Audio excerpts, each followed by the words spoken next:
নমস্কার, তিথির রান্নাঘরে আপনাদের সবাইকে স্বাগত। আজকে আমি বানাবো চুনো মাছের বাটি চচ্চড়ি। তো চলুন দেখে নেওয়া যাক আজকের রেসিপি। এখানে নিয়ে নিয়েছি বেশ কিছুটা চুনো মাছ। এবার এটাতে দিয়ে দেব পরিমাণ মতো নুন, হাফ চামচ লঙ্কা গুঁড়ো, হাফ চামচ হলুদ গুঁড়ো। এবার এটাকে ভালো করে মাখিয়ে নেব।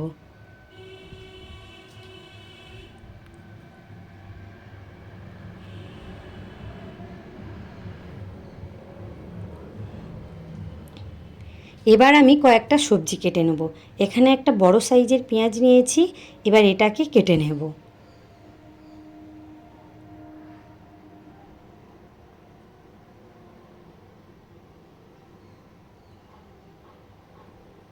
এবারে একটা মিডিয়াম সাইজের টমেটো নিয়েছি, এটা কেটে নেব।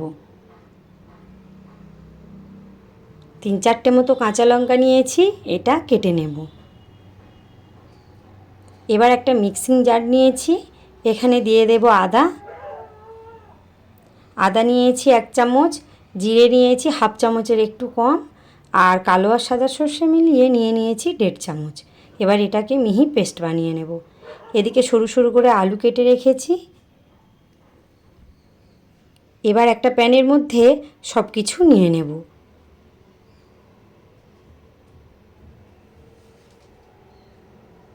পেঁয়াজ দিয়ে দিলাম, আলু দিয়ে দিলাম, টমেটো দিয়ে দেব, কাঁচা লঙ্কা দিয়ে দেব। এই রেসিপিটা আমি নদীর চুনো মাছ দিয়ে বানিয়েছি।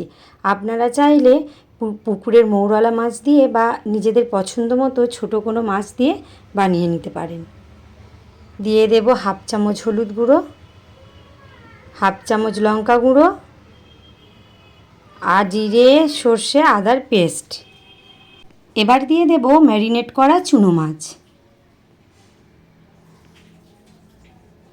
এবার একটু মেখে নেব ভালো করে। দিয়ে দেব বেশ কিছুটা সর্ষের তেল।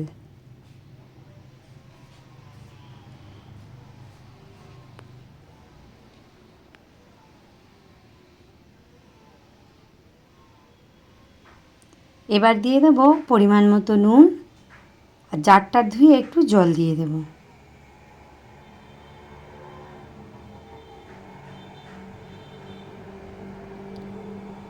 এবার উপর থেকে একটু তেল দিয়ে দেব।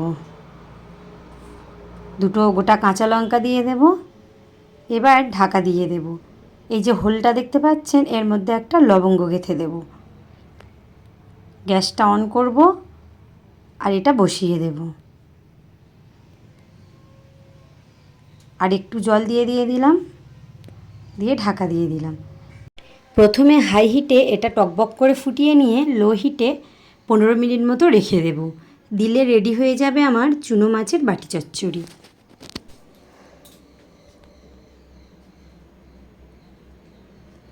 দেখুন সব কিছু একেবারে পারফেক্টভাবে সিদ্ধ হয়ে গেছে। আর আমার এই রেসিপিটা যদি আপনাদের ভালো লাগে তাহলে অবশ্যই লাইক, কমেন্ট, শেয়ার ও চ্যানেলটিকে সাবস্ক্রাইব করবেন। আর পাশে থাকা বেল আইকনটিকে অবশ্যই প্রেস করবেন। তাহলে আমার নিত্য নতুন রান্নার ভিডিও খুব তাড়াতাড়ি পৌঁছে যাবে আপনার কাছে।